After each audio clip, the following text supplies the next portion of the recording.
Before we drift away, don't forget to like the video and subscribe for more calming sleep stories. Sweet dreams await. Part 1, The Trail Beyond the Fog. The rain had started an hour before dusk. Not a downpour, just a soft, constant mist that shimmered through the forest like silver thread, dancing between the pine needles. Each drop landed with a delicate pat against soaked leaves and the moss-covered floor, creating a rhythm that was almost musical. The trees stood tall and silent, their trunks blackened with rain, branches drooping like they, too, were tired from holding centuries of wind. You had walked far. Too far, maybe. The forest path behind you had slowly vanished into a blur of green and gray, swallowed by the low-hanging fog. But ahead, the faint glow of orange light flickered through the mist, the promise of fire, or perhaps, company. Your boots squelched through damp earth as you stepped carefully over knotted roots. The smell of wood smoke crept into the air, mingling with petrichor and the faint scent of pine sap. A crow called once, then fell silent. Only the sound of the rain and your own breath accompanied you now. And then, the clearing. It opened suddenly, like the forest had chosen to part just for you. There, surrounded by tall pines, a small campfire crackled beside a fallen log. The firelight cast warm shadows on a canvas tent pitched nearby, its sides glistening with rain. No one was in sight. You hesitated at the edge of the clearing. Your hand touched the damp bark of a birch tree for balance, its white skin peeling like old paper. The warmth of the fire beckoned, but something else stirred in the air, a stillness, as if the forest itself was listening. You stepped closer. The fire popped, sending a spiral of sparks into the dark. A single wooden stool sat near the flames. A mug rested beside it, still half full. Whoever had been here, they weren't far. You crouched by the fire, holding your hands near the heat. Rain still whispered through the treetops, but here beneath the canopy, you were mostly dry. The flames swayed in the breeze, casting shifting shadows across the forest floor. The tent flap fluttered slightly, as if it had just been opened. A low sound broke the quiet, a soft thump from deeper in the woods. Not a branch falling. Something heavier. You froze, ears straining against the background hiss of rain. Nothing. Then, another sound. Closer this time. A rustle, like someone brushing past wet leaves. Slow. Deliberate. The fire crackled on. And then, from the other side of the clearing, a figure emerged. Part 2, The Figure in the Clearing.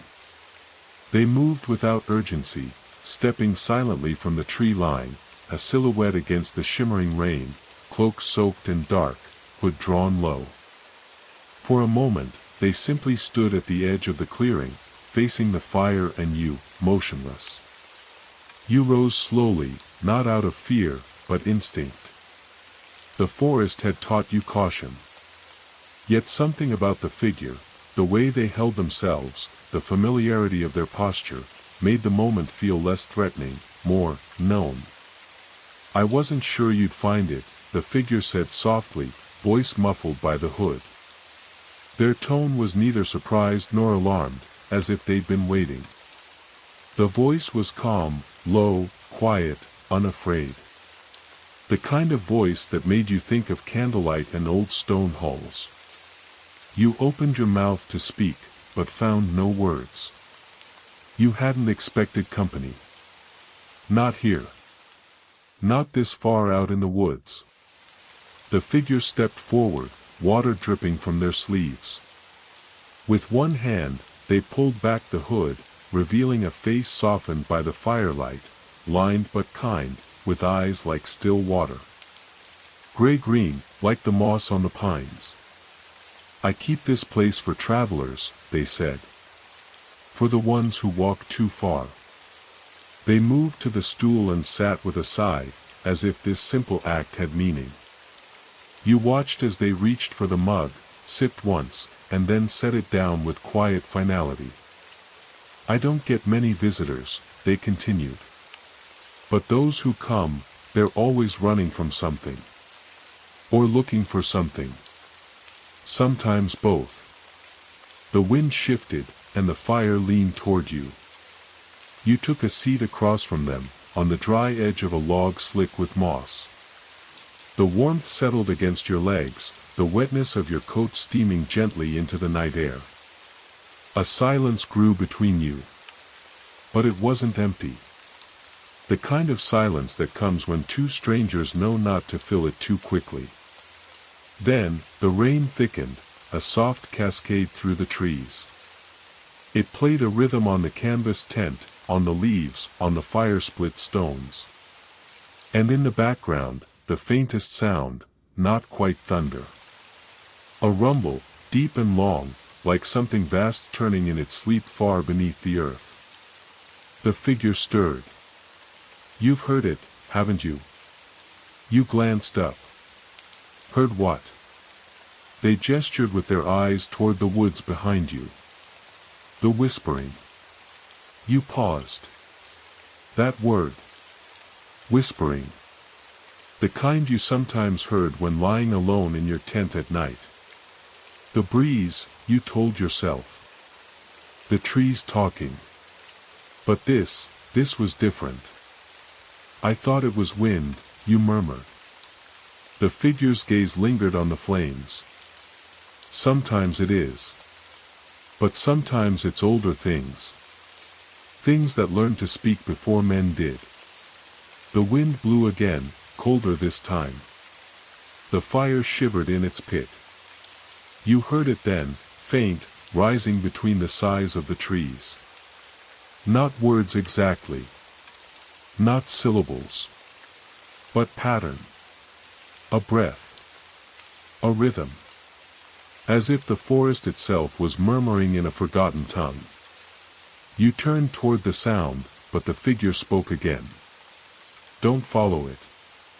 Not tonight. It's not calling you. You looked back. But it will. Eventually. When it knows your name. Part 3, Echoes from the Trees. The fire hissed as the rain intensified, fat droplets slipping through the canopy now and then, sizzling when they struck the coals. You pulled your coat tighter, but the chill wasn't from the air. It came from the idea, the possibility, that the forest was watching. That it knew. Across the flames, the figure said nothing more. They watched the fire as if listening to it, not for comfort, but for answers. You cleared your throat. What is it that whispers?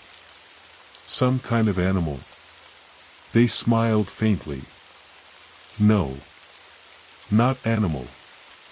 Their eyes stayed fixed on the flames, which danced more erratically now, as if agitated by something unseen. This place is older than most know, they said. Long before the trails were cut. Before the names we use now. The pines remember. The stones do too. And things live here, between the spaces. You frowned. Between. The figure nodded slowly. Between roots. Between seconds. Between sleep and waking. They don't walk like we do. They listen. They wait. The fire popped, loud enough to startle a nearby raven from its perch. It flapped once, rising in a slow arc through the mist, vanishing beyond the trees. You followed it with your eyes, and noticed something strange. Where it had flown, the mist seemed thicker, almost unnaturally so. And for the briefest moment, something shifted in the fog. A shape. A shimmer. It was gone too fast. The figure stood. You looked back, surprised. They didn't seem alarmed, only weary. as if the night had grown too long. "I'll be in the tent," they said. "You may stay by the fire. But listen carefully, traveler." Their gaze met yours one last time, and their voice dropped just above a whisper. "If the whispering returns, don't answer. No matter how familiar the voice sounds." With that, they vanished inside the canvas shelter, leaving you alone with the fire, the woods, and the rain. You sat still, listening. Minutes passed. Maybe more. The forest settled again. You added a log to the fire, watching the flame catch and unfurl like a breath. The warmth returned. You thought about sleep. Maybe, in a few moments. Then, from the trees, soft, barely audible, a voice. Not a rustle. Not the wind. A voice. Calling your name. Part 4, a voice too familiar. At first, you thought your mind had made it up. Your name, spoken low, drawn out, like a memory half heard through sleep. The kind of sound that echoes more inside you than outside. A sound you don't want to believe you heard, but already have. You sat up straighter. The fire crackled on, throwing up soft orange sparks into the dark. "Hello," you called, quietly. Not loud, something inside you warned not to speak too clearly, not to let the trees hear you too well. Nothing answered. The rain continued, steady and gentle. The mist pulsed around the pines like breath, softening everything it touched. You stood slowly, brushing ash from your legs, and turned toward the side of the clearing where the raven had vanished. And again, faint, from somewhere just beyond the first row of trunks. Your name.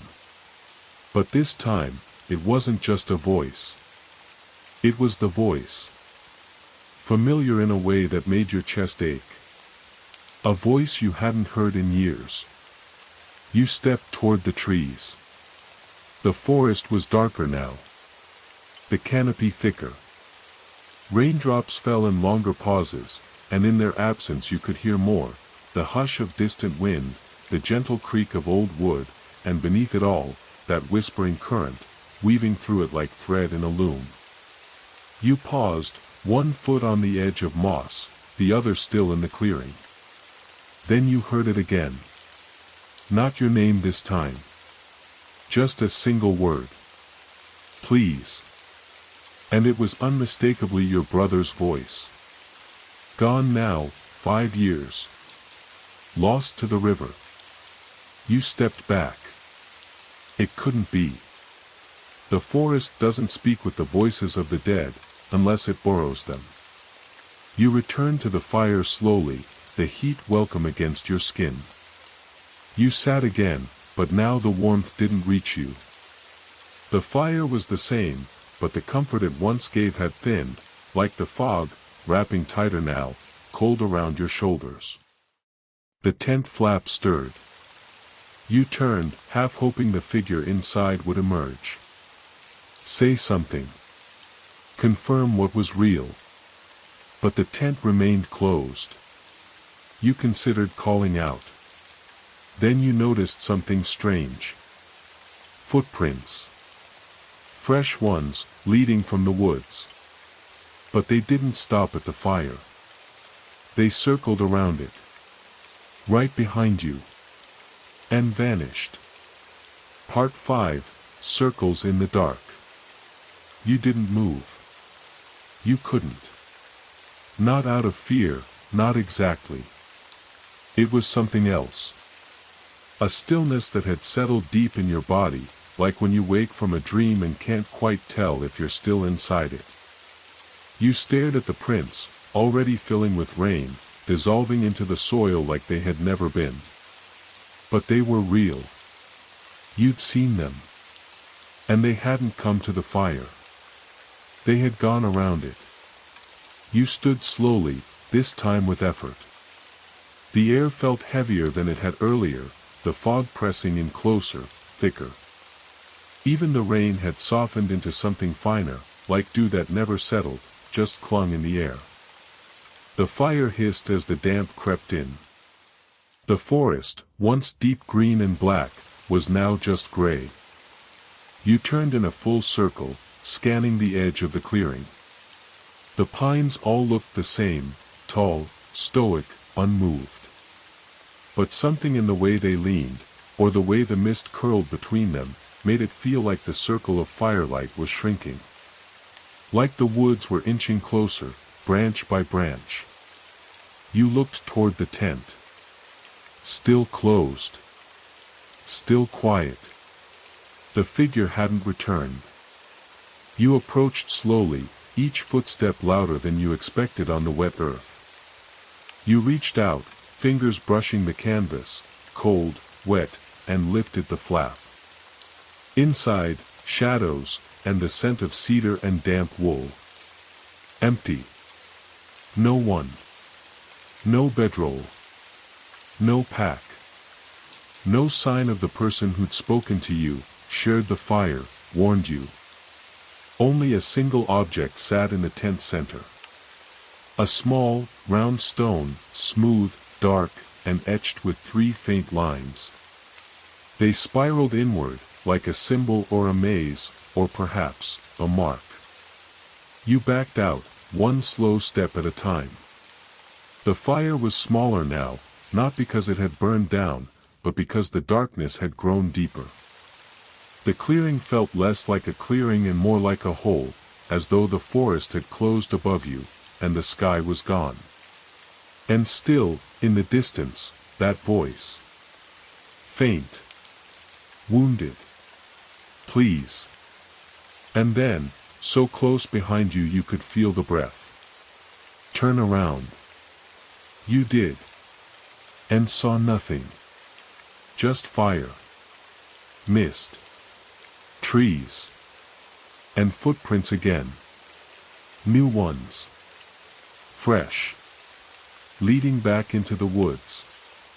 Deeper. Part 6, where the roots move.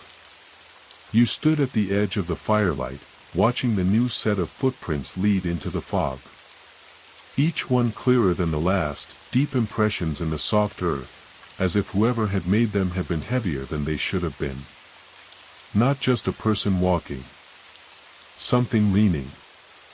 Rain traced silver rivulets down your face as you stared into the trees. You should have turned back to the fire. Waited until morning. But you took a step forward. The fog accepted you instantly. The sounds changed the moment you crossed that invisible line, the boundary between fire and forest.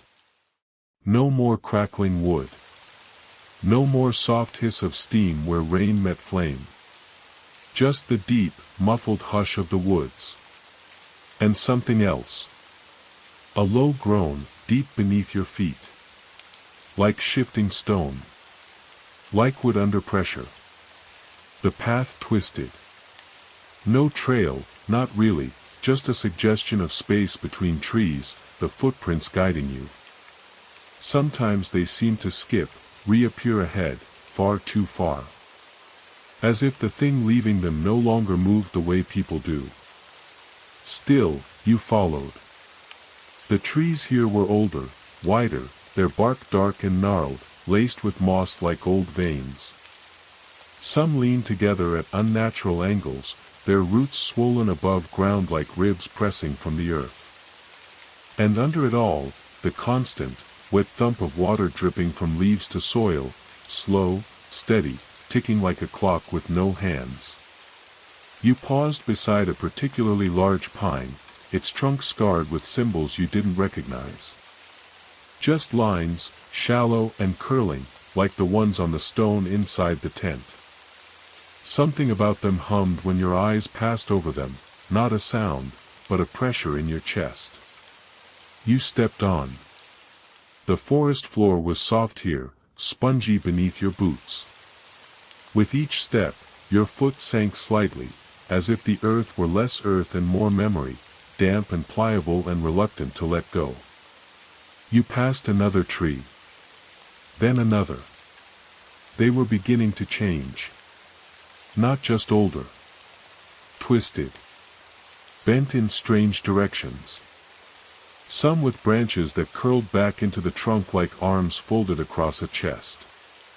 Some with trunks split into jagged, gaping mouths. And the whispering grew louder. Still not words. But tone. Intent. And then, through a gap in the fog ahead, something new. Light. Faint. Flickering. Blue. Moving. A lantern. Or an eye. You stepped forward again, and this time the ground below you moved.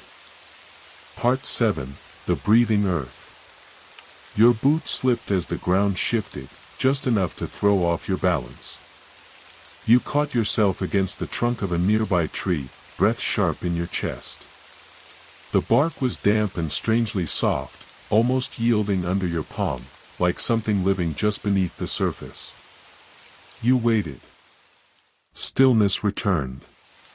But now, your senses were sharpened.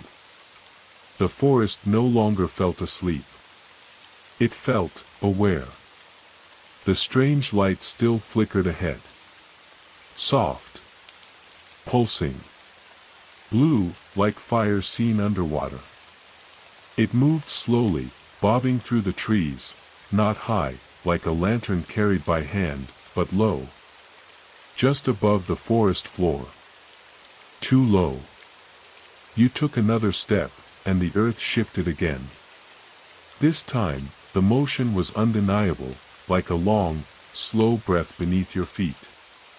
The moss lifted slightly, settled again. It wasn't an illusion. The forest was breathing. A new sound joined the whispering now, the wet scrape of something dragging over bark. Not fast. Not panicked. A slow, deliberate slide. You ducked behind a thick trunk, barely daring to breathe. And that's when you saw it. Moving through the trees ahead, just visible through the fog, was a figure. But not like the one from the clearing. This one glowed faintly, its form undefined. Its edges wavered in the mist like heat over asphalt. It crawled forward on all fours, long and slow, its arms impossibly stretched, hands dragging through the earth, leaving a trail in the moss. The blue glow came from its chest, or where a chest might be, pulsing in and out in rhythm with the forest's breath. It stopped. Head lifted. It faced you. But there were no eyes. Only a blank, smooth face, like stone worn clean by centuries of rain. Then it spoke, not aloud, but inside your head. A whisper with no source. You are close now. The voice was layered, like many speaking at once. Familiar and strange, young and old. It waits beneath. You couldn't move.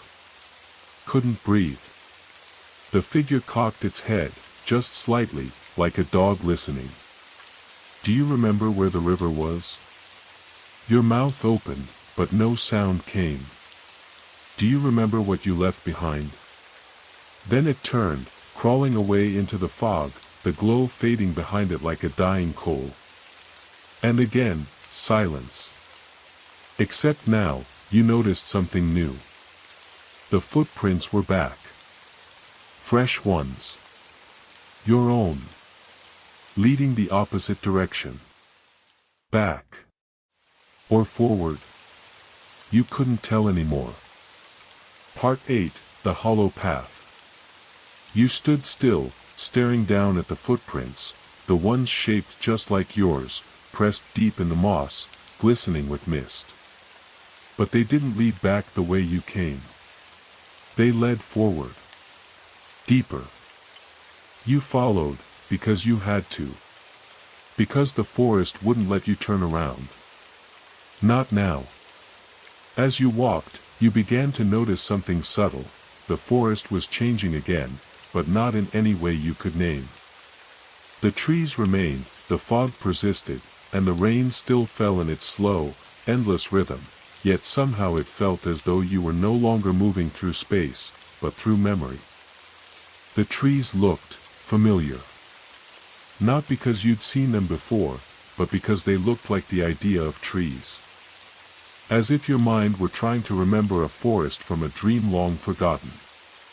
The footprints continued, curving gently, impossibly, always leading you on. At times they split into two trails, but no matter which you followed, they joined again ahead, like the forest was deciding where you'd go. Or worse, like it already knew. Then, up ahead, the fog parted slightly, and you found yourself standing before a wide, dark opening in the earth. A hollow. A yawning space where the roots twisted around a sinkhole, and from deep below, that faint blue glow pulsed like a heartbeat. It was quiet here. The kind of quiet that presses against your ears. You knelt at the edge of the hole, peering down. Inside, steps. Carved into the earth. Ancient. Slick with lichen and time. And as you stared down into the dark, you heard it again, not the voice this time, but something older. A tone. Low. Vibrating through your bones. Like the world humming. Like something beneath the world humming. And then you saw it, a faint movement below, just within view. Something turning, slowly, in the depths. Coiled. Breathing. Waiting. The voice returned. Not aloud. Inside. You brought the fire. That was the key. You looked behind you. The fire was gone. So were the trees. Only the hole remained now. And the endless sound of something calling, from below. Part 9, Beneath the Roots. You stepped onto the first stone, slick with moss and rain. The descent was slow, winding, the staircase spiraling down into the throat of the earth. Each step echoed strangely, as though the sound didn't bounce back, but was absorbed. You passed through a layer of cold so sudden and complete it felt like walking through a veil. The air grew thick. Heavy. Not stale, but ancient. Like it hadn't moved in centuries. Above you, the forest vanished into shadow. Below, only the slow pulsing blue light and the ever-deepening sound. A low hum. A groan. Something between music and breath. The walls around you changed as you went lower. What began as damp soil became twisted roots, and then rock, and then something else entirely, something smoother, veined like marble, but warm to the touch. The patterns along it pulsed with faint light, the same spiral markings you'd seen on the stone in the tent. As you touched one, the whisper returned. It remembers you. You flinched. You came here once, in a dream you forgot. But it did not forget. The path narrowed. You had to stoop now, brush your shoulders along the walls. And suddenly the stair ended, opening into a vast chamber. You stood in awe. It was a cavern of impossible size, hidden beneath the forest. Its ceiling shimmered like water reflecting moonlight, even though no sky could be seen. And in the center, rising from the floor like a monument, was a massive stone, round, black, carved in deep spirals and partially sunken in the earth. Around it, the same blue light pulsed. Shapes moved in the chamber's edges. Not people. Not animals. Forms, shifting, indistinct, always just barely visible in the corners of your vision. You couldn't focus on them. Your mind slid away, like it refused to hold their shape. And the whispers rose again, hundreds of voices, layered on each other, like wind caught in a canyon. This is where it waits. This is where the old names sleep. You carry fire. That is what it needed. The great stone at the center pulsed once more. And cracked. Just a thin fracture across its surface. But from within came a sound. Not a voice. A breath. And something began to wake. Part 10, What Waits Below. You didn't move. Couldn't. The breath that escaped from the cracked stone was ancient. Not just old in years, old in time. It vibrated in the marrow of your bones. It made the walls tremble softly, the roots above groan as if remembering a weight they once carried. A second breath followed, slower, longer, and this time, the light in the chamber dimmed with it, as if the very space was exhaling. The crack widened. From it, a pale mist curled outward, glowing faintly like frost beneath moonlight. It clung to the floor, creeping toward your feet. Cold as death. Familiar in a way that made your throat tighten, not with fear, but with grief. It smelled like the river. The one where your brother had disappeared. You took a step back. That was when the spiral symbols on the stone lit up, not blue now, but white, searing and cold, pulsing in a slow pattern that matched your heartbeat. Or, no. Changed your heartbeat. You felt it adjust without your permission, sinking to that rhythm, until your chest rose and fell in perfect time with the glowing lines. And then, from the crack, a shape began to rise. Not fully formed. Not flesh. A shadow. Tall. Humanoid, but wrong in subtle, nauseating ways. Its joints bent slightly too far.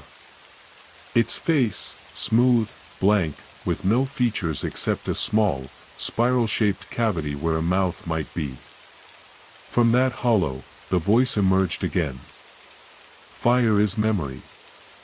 You burned the way open. It stepped forward, not walking, but gliding. Each motion disturbingly fluid, like it didn't move through space, but rewrote it. You brought it back with you from the river. Another figure stepped out behind it. Smaller. Flickering. You froze. It was your brother. Or something shaped like him, same frame, same broken watch on the left wrist, same torn jacket from the day he vanished. But the eyes, they were just black spirals, slowly turning. He reached out a hand. And whispered, "I'm not supposed to be here." The taller shape laid a hand on his shoulder. But you brought him. The symbols across the stone blazed suddenly, all at once, and the chamber shook. You stumbled back.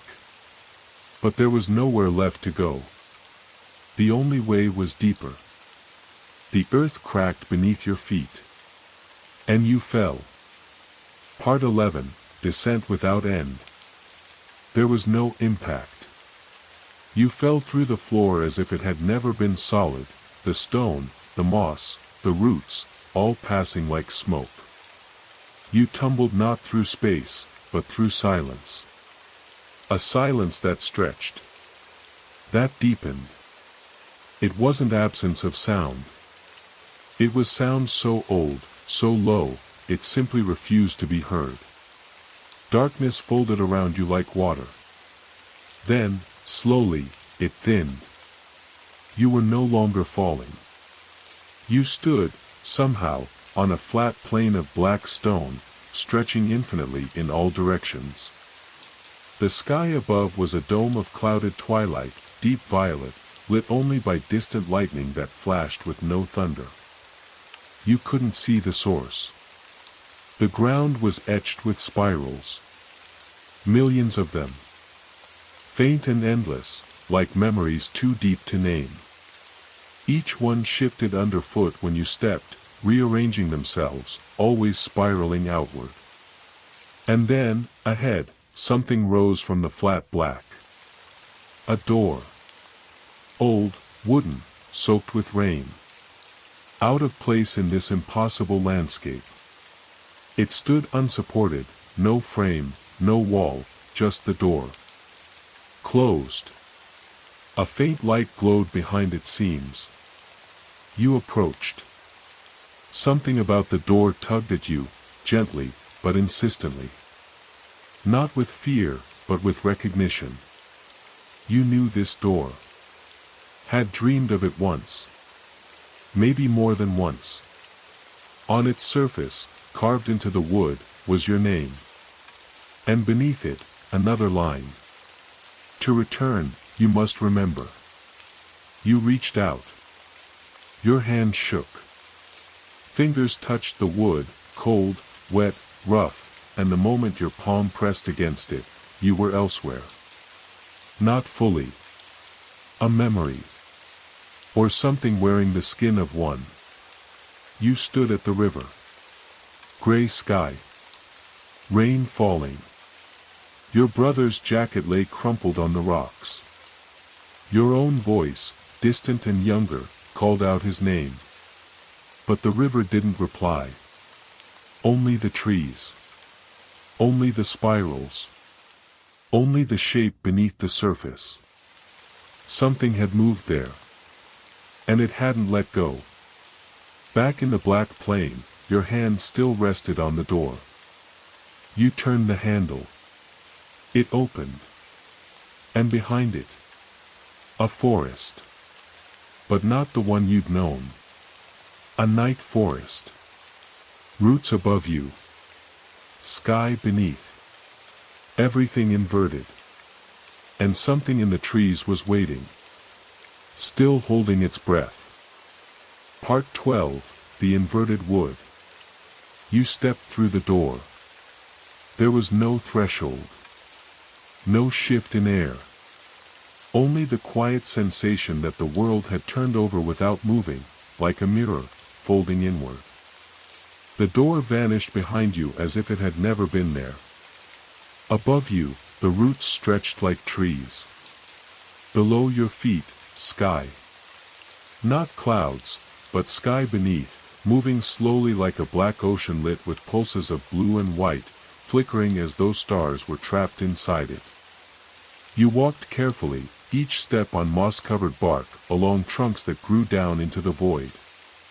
And it was silent here. But not empty. The forest, this inverted place, was filled with the presence of things hiding. Watching.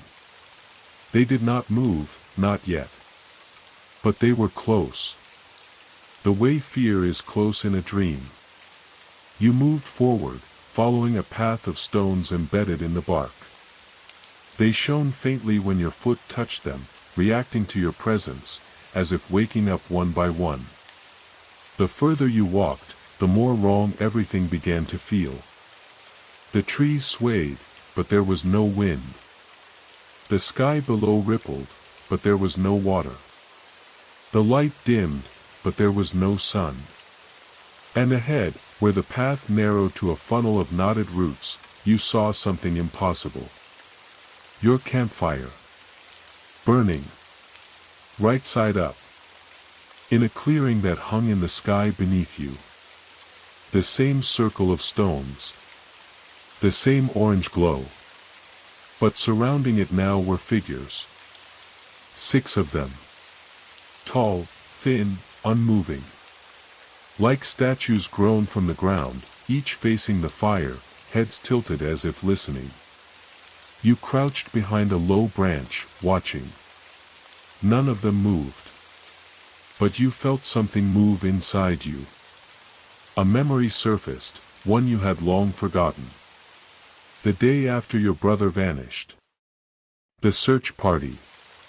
The circle of people gathered near the woods, all facing the fire someone had built to keep warm. 6 of them. Same postures. Same tilt of the head. You blinked. And suddenly, one of the figures turned, fast, too fast, and stared directly at you. No face. just a spiral. And a voice inside you whispered. You never searched deep enough. The figure began to walk toward you. One step. Then the others followed.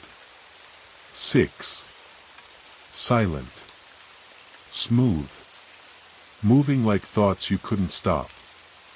You turned and ran, back through the inverted forest, the roots like hands above you, the sky churning under your boots, the memory of fire pulling at your back like a thread. Behind you, they did not call out. They didn't have to. You already knew their names. Because they were all you. Versions that had never left the forest. Part 13, the versions that stayed. You ran. Not because you thought you could outrun them. But because that's what every part of you screamed to do. Each footstep echoed unnaturally, not fading with distance but folding into the space behind you, as if the forest were recording them, holding them in place. The spiral-marked stones lit up again beneath your boots, flashing in sync with your pulse. The versions of yourself, the 6 figures, didn't chase like animals. They moved like inevitability. Slow. Constant. Patient. As if they knew you'd stop eventually. And still, you ran. Through the inverted trees, past roots shaped like ribs, across branches that swayed over a sky that pulsed and watched. You didn't look back again. Instead, you focused on something new. Ahead, the path split, not left and right, but up and down. 2 doorways, one carved into the side of a giant tree trunk, the other sunk beneath a pool of still, black water that reflected the sky like glass. From the tree, you heard a whisper. If you remember, you'll be forgiven. From the water. If you forget, you'll be free. The footsteps behind you stopped. They were near. Watching. Waiting to see which door you'd choose.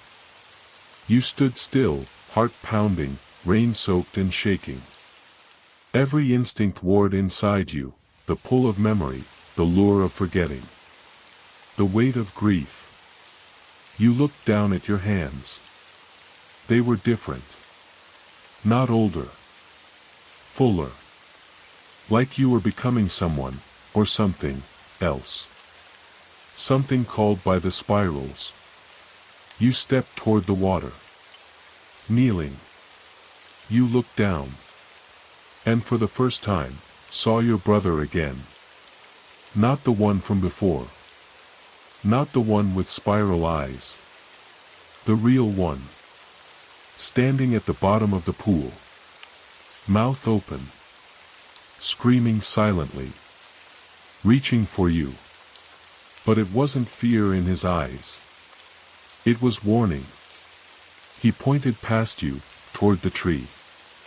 And as you turned, one of the figures had reached you. It stood inches away.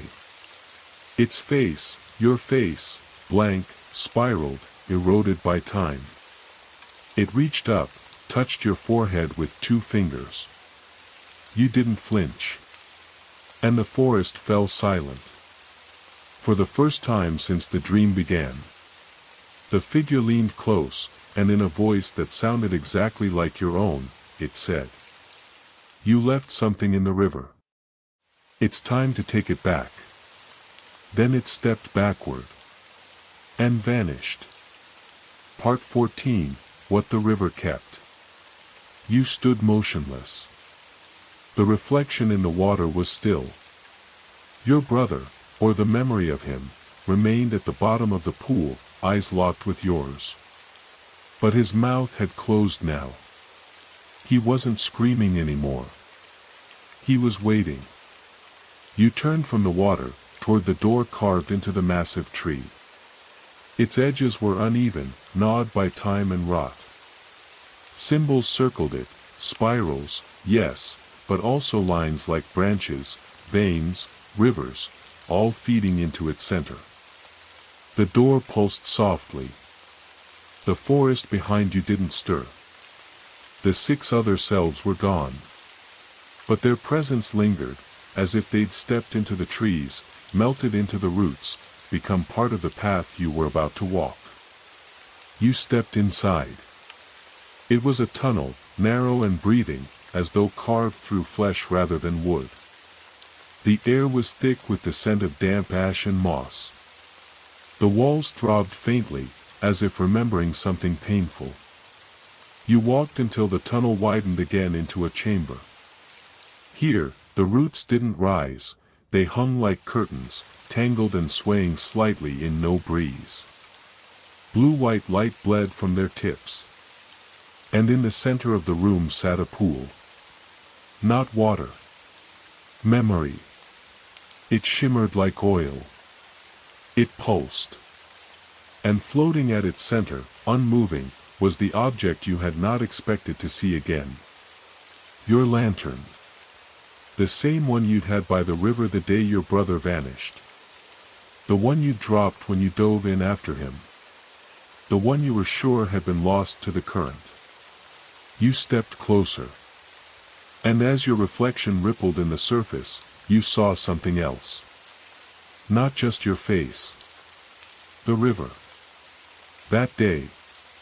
Clear as film unspooling. You and your brother. Running through the trees.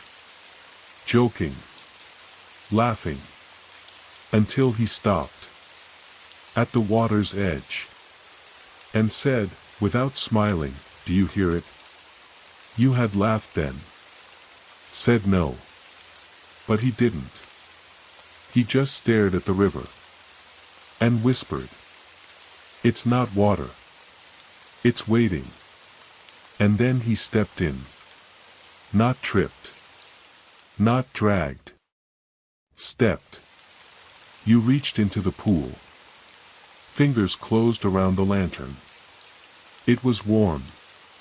As you pulled it free, light spilled from it, not flame, but memory, scenes unraveling into the chamber, bathing the roots in golden flickers.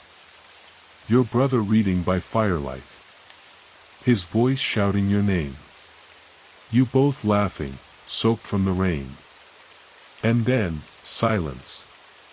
A single moment, held too long. His eyes underwater, staring up. Not afraid. Just sad. Like he knew what the forest would do. What you would do.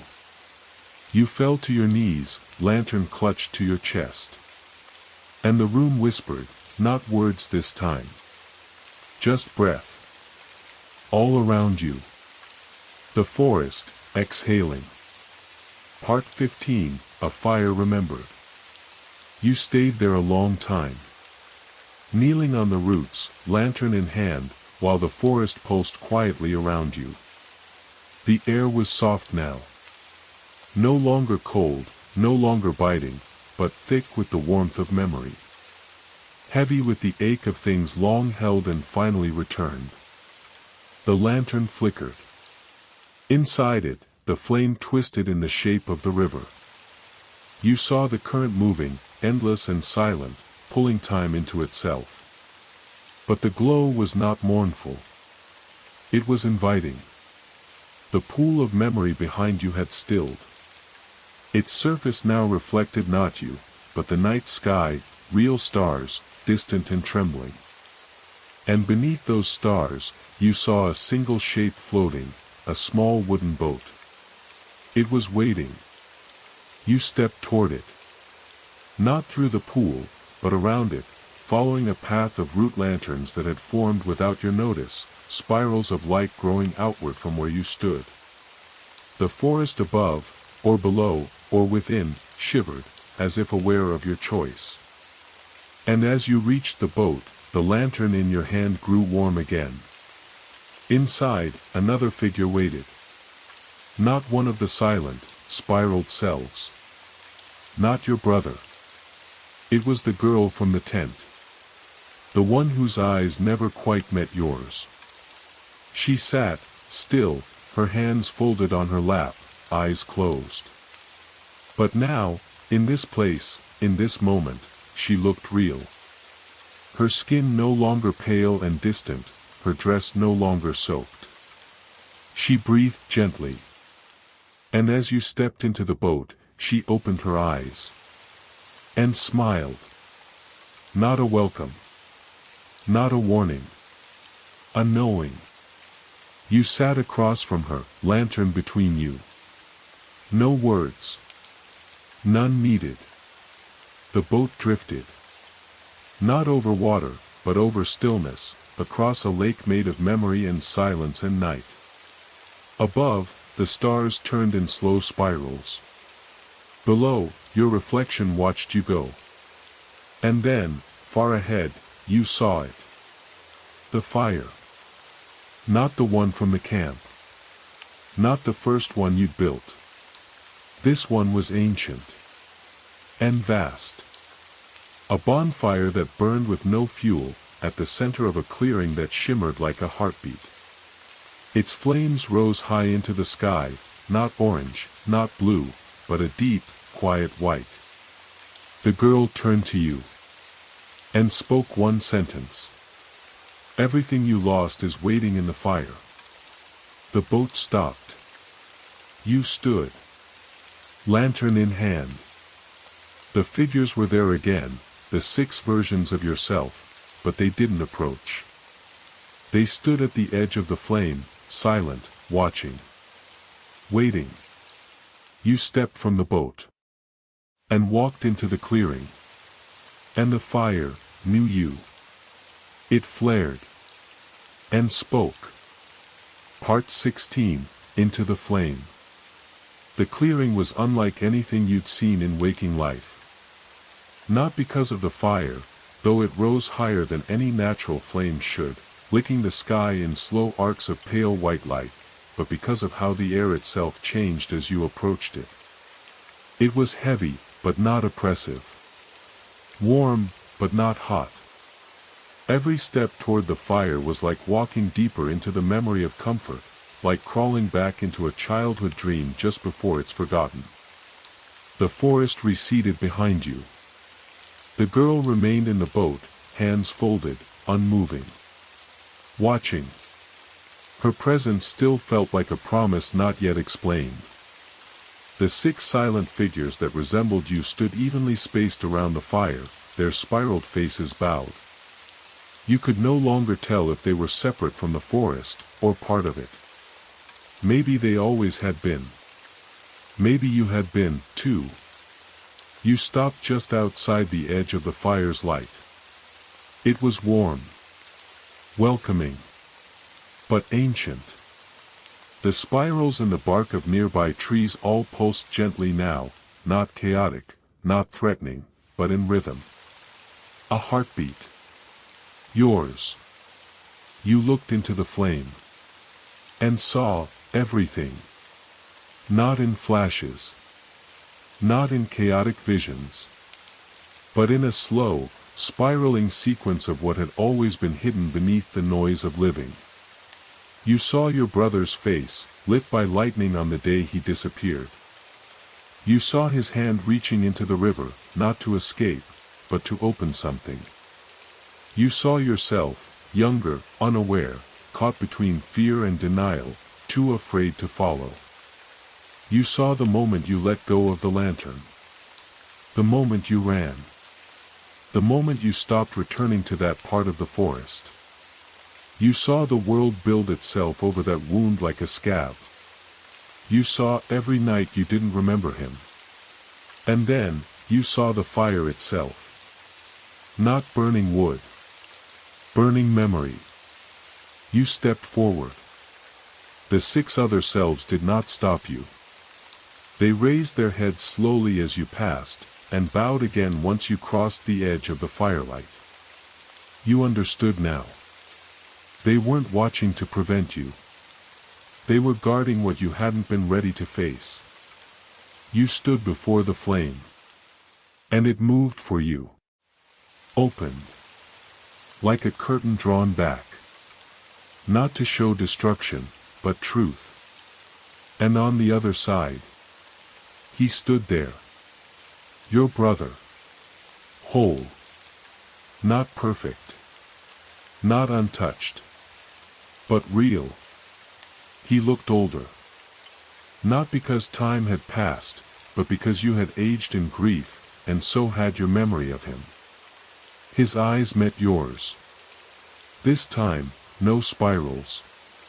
Only tears. He stepped forward. Didn't speak. Didn't need to. You understood him as if he were your own thoughts. He hadn't been taken. Not truly. He had crossed over, to protect something. To become something. And now, because you came back, because you remembered, he could return. But not alone. He held out his hand. The same way he had before, just before the river. But now you saw what you missed back then, the courage it had taken him to reach out. This time, you didn't hesitate. You took his hand. And the fire closed around you. But it did not burn. It sang. Not with voices, with sensation. With light. With 1,000 remembered nights of childhood safety, of whispered stories, of rain on canvas and smoke in the air and the comfort of someone breathing beside you in the dark. You were not afraid. You were no longer alone. The forest sighed around you, old and tired and grateful. Above you, or below, stars began to fall slowly like ash. The spirals on the trees faded, one by one. The 6 watchers lowered their heads and disappeared, their duty done. The girl in the boat smiled once more, eyes closing, her form unraveling like smoke in morning light. And when the fire finally dimmed, you were back at the campsite. Rain falling gently on your shoulders. The fire burned low. Your brother asleep beside you. Breathing deeply. Alive. You looked up at the forest. It was just a forest now. But in its roots, the spiral still turned. And beneath it all, you heard the river whisper. Return is the deepest kind of journey. You lay down beside the fire. Eyes heavy. And for the first time in years, you slept without fear. Part 17, The Hollow Beneath. The fire had burned low. Ashes whispered as they settled, curling in the air like the last threads of a dream. Rain tapped softly on the leaves above, a rhythm too gentle to wake you. The forest was breathing again, slowly, steadily, as though it had exhaled something long held in its lungs. But not everything was still. Somewhere beneath the earth, beneath the moss and root and stone, something had stirred. The spiral had not stopped turning. Even now, as you lay beside the fire, your brother's quiet breath beside you, the warmth of the world returning, a faint hum threaded through the soil. Not a threat. Not yet. But a memory, unfinished. You dreamed again. Not a vision this time, not something sent to you, but something you followed. You stood inside the forest, only this time, the trees were hollow. Not dead, emptied. The bark peeled away like paper, revealing tunnels coiled within their trunks, spiraling downward. Each one pulsed with a pale green light, like veins, like roots, like passageways made from bone and breath. The girl was there. Not in the boat. Not in the fire. But beside you now. Watching. Still barefoot. Still quiet. But her eyes no longer held distance. They held warning. She lifted a hand, slowly, and pointed to the base of the nearest tree, where a crack had opened, wide enough to crawl through. You looked back toward your camp, but it was gone. So was your brother. Only rain and shadow and silence now. The girl did not move. But you felt her voice inside you. He is safe. But the forest remembers the others. You didn't ask who. You already knew. The others who had never left. The others who had wandered too far. The ones you'd felt but never seen, those who slipped into the spiral and were never named again. You stepped toward the hollow. Knelt down. The earth smelled deep here, rich with moss and rot and old water. You touched the bark. It pulsed. Warm. Inside, something shifted, not a creature, not a sound. A sensation. Like something waiting for a question only you could ask. You crawled in. The girl did not follow. The spiral lit your path. And the tunnel swallowed you whole. Part 18, Voices in the Bark. The tunnel narrowed quickly, the damp walls brushing against your shoulders and knees as you crawled deeper into the earth. The spiral markings followed you, not carved, but grown into the wood. They pulsed with a soft green glow, casting faint light on your hands as you moved forward, slow and careful. It didn't feel like a tree anymore. It felt like a memory turned inside out. Somewhere ahead, you heard a faint sound, not threatening, but unnerving in its humanness. A voice. Whispering. Overlapping tones, not quite words, echoing against the roots like water in a pipe. You paused. Listened. The words didn't make sense at first, syllables folding over each other like broken leaves in the wind. But slowly, the pattern settled. The voice became clearer. It was a child. Repeating one sentence, over and over again. I thought you were going to come back. The voice was high and small, and each time it repeated the sentence, it sounded a little older. A little more tired. A little less surprised that no one had answered. You crawled forward again. The tunnel opened into a chamber, not vast, but wide enough to stand in. The walls here were smoother, covered in tiny holes like breathing wood. The glow of the spirals dimmed, replaced by something else. Tiny lights. Hundreds of them. Faint, floating just above the floor like candleflies, green and yellow, flickering with memory. You stepped among them. They didn't scatter. They hovered, each one holding a shape within its glow, a child's drawing. A ribbon. A shoe. A spoon. A pebble with a name scratched into it. You understood. Lost things. Not just objects. Pieces of lives the forest had taken, or been given. You reached out to one, a folded scrap of paper, hovering just above the floor. It unfolded in your hand. Your own handwriting. A note you once wrote to yourself as a child and buried in the dirt beside your house. Don't forget what we promised. You had forgotten. Until now. The chamber deepened, and ahead, another tunnel branched downward, thinner this time, choked with vines. At the mouth of the passage, a shape sat motionless. Not the girl. Not your brother. Not one of the spiral-eyed selves. But a stranger. Wearing your old hoodie.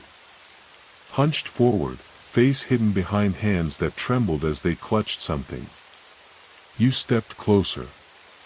And the figure looked up. Its eyes were wet. No spiral. Only grief. Why didn't you come back for me? Your reflection asked. And this time, you didn't look away. Part 19, The Forgotten Room. The figure stared at you, your own face, but not quite. The version of you that had waited too long. The one left behind.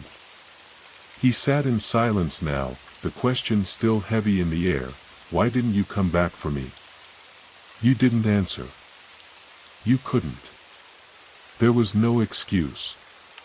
Only truth. You'd forgotten. Not out of malice or weakness, but because the world had layered itself over this place, year by year, dirt over a shallow grave. But forgetting didn't mean it hadn't waited. The other you turned away, standing slowly, stiffly, as if his bones had forgotten how to move. He stepped aside from the tunnel entrance, nodding for you to pass. And as you did, he whispered something barely audible. "Don't take too long this time." You left him there, not abandoned, but honored. A shadow reclaimed. And then you ducked into the narrow tunnel beyond. This one sloped sharply downward. The air grew colder. The wood beneath your palms was slick with dew or tears, you couldn't tell which. The vines along the walls pulsed faintly, retracting as you moved, as if allowing you deeper. Eventually, you slipped through a final root curtain and emerged into a space unlike the others. A room. Carved stone. Flat walls. Smooth corners. A chamber shaped by intention, not growth. In the center stood a pedestal. Upon it, a book. Bound in green leather, weathered and worn, its cover marked with a single spiral, not engraved this time, but burned. You approached it. The air here buzzed faintly, like the space between breaths. When you opened the book, it didn't reveal pages of text. It showed scenes. As if each page were a window. You flipped slowly. Each turn revealed a person, alone, somewhere in the forest. Some cried. Some slept. Some stared at the rain. One girl whispered into a jar, then buried it in a hollow tree. One boy stood beside a flooded path, whispering a name again and again until the water answered. These were the others. Those the forest remembered. Those who had come here, like you. Each of them had made a choice. Each had left something behind. As you reached the end of the book, you found the final page blank, until your hands touched it. Then your image appeared. Sitting by the fire. Your brother beside you. Eyes closed, peaceful. But behind you, just outside the ring of flame, shadows gathered. Not people. Figures. Twisted wrong. Watching. Waiting. They were never after your brother, a voice whispered from the darkness behind you. You turned. No one there. Just the roots. And a door. Set into the stone. It looked ancient. And open. A breeze came through it, cold, and smelling of river water and wet ash. The spiral in the book began to turn. And from within the stone, the whisper came again. You brought them something they'd forgotten. Now they want more. Part 20, Beneath the River's Name. The stone door was older than the forest. You could feel it in your bones as you stood before it, that sense of scale, of time folded into roots and rain and silence. The air beyond it was colder still, but clearer, like breathing night. You stepped through. Not cautiously. Not recklessly. Just willingly. The tunnel sloped downward, carved from black stone veined with pale green light. Water dripped steadily along the walls. Your footsteps echoed strangely, as if the sound moved ahead of you rather than behind. The spiral was gone now, but the memory of it lingered. It smelled like wet ash and memory. The path bent once, then straightened, and opened. A vast cavern.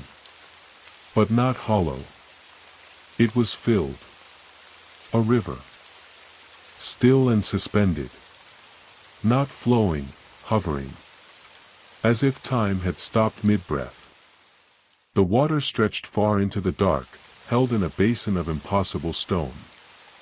Beneath its surface, things drifted, not fish, not debris, but moments. Fleeting flashes. A hand releasing a lantern. A child's drawing pinned to a tree. Two figures arguing in a storm. A campsite washed away. A fire in the dark, suddenly extinguished. All of it hung in the water, unmoving. And standing at the edge of the river were the watchers.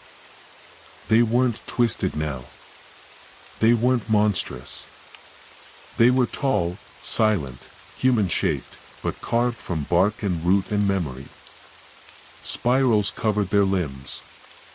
Their eyes were dark and deep and not unkind. You didn't feel fear. Only recognition. One stepped forward. Its voice entered your mind like wind through tall grass. You returned what was taken. Another stepped closer, root feet cracking the stone with each step. But more remained. You looked into the river. And saw their faces. Dozens. Hundreds. Flickering beneath the surface like half-forgotten dreams. All the ones who had vanished into the spiral. The ones never found. The ones no one remembered long enough to call back. The watchers stepped aside. The river shimmered. The voice came again. Step in. Remember for them. You hesitated. Then removed your shoes. Kneeled. And stepped into the river. The water was not cold. It was knowing. It wrapped around your ankles and pulled gently, not down, but through. As if guiding you not beneath, but between. Your vision blurred. The cavern faded. And for a moment, you were everywhere you had ever been. The fire. The river. The tent. The roots. The hollow room of forgotten things. The girl in the boat. The spiral on your hand. All at once. You understood. They didn't want you to rescue the lost. They wanted you to remember them. So they could find themselves again. You closed your eyes. And let go. Part 21, The Drift of Names. You drifted, weightless, beneath the river's surface, but you were not submerged. You were suspended in memory. In them. Their names floated around you, not spoken aloud, but known. Each name glowed briefly as it passed through your awareness, warm and aching like the echo of a childhood friend's voice long forgotten. You felt them brushing past your arms and shoulders, not bodies, but moments. A boy who had lost his way in the storm. A woman who had followed the sound of bells into the trees and never returned. A man who had buried something under a cedar tree and forgotten why. They passed through you not like ghosts, but like regrets that had finally remembered their shape. For each name you held in your thoughts, the river answered with light. Each flicker in the dark became clearer, more whole. You did not know these people. But the forest did. And now, so did you. The more names you allowed in, the more the spiral returned, not as a symbol of confusion or madness, but as a map. A path of return. It drew itself across the river's floor, glowing white and pulsing with intention. You reached toward it. Your fingers brushed its center. And the river exhaled. With a great heaving sound, the water collapsed upward into mist, not flooding, not vanishing, rising. It drew the flickers with it, the names, the lights, the faces. All ascending into the black roof of the cavern, where they joined a spiral of stars you hadn't noticed until now. It spun slowly above you, drawing every lost one upward, upward, like smoke, like lanterns, like forgiven memories. And then the cavern was empty. Still. No watchers. No water. No sound. Just you. Standing in the middle of stone, your skin damp, your breath calm. A single spiral glowed faintly at your feet. It pulsed once. Then faded. But not completely. Just enough to mark that the path was now known. You turned back. And there she was. The girl. Still barefoot. Still silent. But smiling now. She raised her hand and placed it gently on your chest. Not to stop you. To center you. And then she spoke. The first and only word you ever heard from her lips. Remember. The spiral beneath your feet brightened. And everything turned to black. Part 22, The Ascent Through Rainlight. You woke not with a jolt, but with a hush, the kind of return that feels more like rising from deep water than breaking the surface. The forest above was quiet again. The fire had burned down to soft embers, casting a gentle orange glow that shimmered against the leaves. Your brother still lay beside you, his breathing deep and slow. The rain had lessened, now just a whisper on the canvas of the night. And yet, you felt changed. Not outwardly. Not in the way the trees looked or how your hands moved. But in the silence behind your thoughts. It was fuller. Warmer. Held. You sat up slowly, feeling the ache of your journey still tucked into your limbs like old roots. Your clothes were damp but no longer cold. Your skin carried the scent of earth and fire. Somewhere in the near distance, an owl called out once, then went still. The spiral was gone from your hand. But its memory remained in your chest, not as a wound, not as a curse, but as a song you could hum only in dreams. You looked to your brother. He stirred slightly, shifting closer to the fire. His face was peaceful. Whatever the forest had shown him, it hadn't frightened him. Not like it had you. Or maybe it had, but the difference was, you remembered.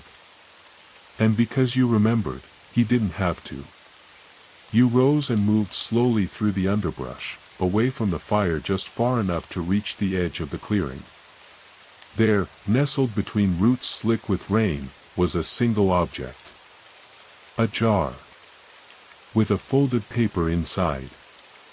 You recognized it. The girl's jar, the one she had whispered into before setting it adrift. You knelt and opened it. The paper inside was still dry. Your fingers unfolded it carefully. No ink. No writing. But as you held it to the light of the dying fire, words shimmered faintly across it, written not in ink but in memory. If ever the path grows dim, close your eyes. The forest remembers. You folded it again. Set it back in the jar. And buried it beneath the roots, not to forget it, but to anchor it. A seed for the next wanderer. Then you stood, exhaled, and turned back toward the camp. Your brother mumbled something in his sleep. A name, maybe. Or a memory.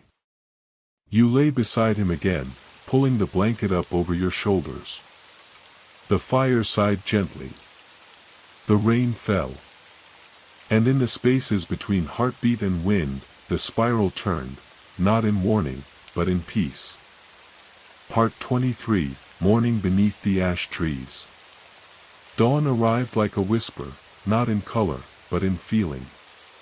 The forest began to brighten beneath the lingering veil of rain, light seeping in slow as breath through leaves glazed in dew. The mist still clung low to the ground, wrapping the roots in gentle folds of silver. You opened your eyes to it. The fire was only memory now, a circle of blackened wood, glowing faintly with a last trace of warmth. Your brother was awake, sitting cross-legged near the ashes, staring into them as though watching something invisible burn. He turned when you stirred, smiled faintly. "You were gone," he said, voice hoarse with sleep. "I woke up and you were just gone." You sat up slowly. Not sure how to explain what had happened. Not sure if you should. But you didn't have to. He looked at you, then nodded, as if answering a question he hadn't yet asked. "You heard it too, didn't you?" he said softly. "That sound, like breathing, but older." You nodded. Neither of you said anything more. The forest around you seemed to hold its own breath. Somewhere far off, water flowed, not rushing, not loud. Just a steady current threading its way through the trees. The ashes of the fire stirred faintly in the wind. And then you noticed it. Just beyond the ring of stone, where last night the watchers had stood, the ground was damp, but undisturbed. No footprints. No drag marks. No sign that anything had ever stood there. Except, at the edge of the ring, something waited. A single, pale object. You reached for it. It was a tooth. Small. Smooth. Polished by time. Carved with a spiral. But not the same spiral as before. This one was closed. Complete. A loop, not a descent. A return. You held it in your palm, and it was warm. Behind you, your brother began packing his bag. The moment had passed. The forest didn't speak in words.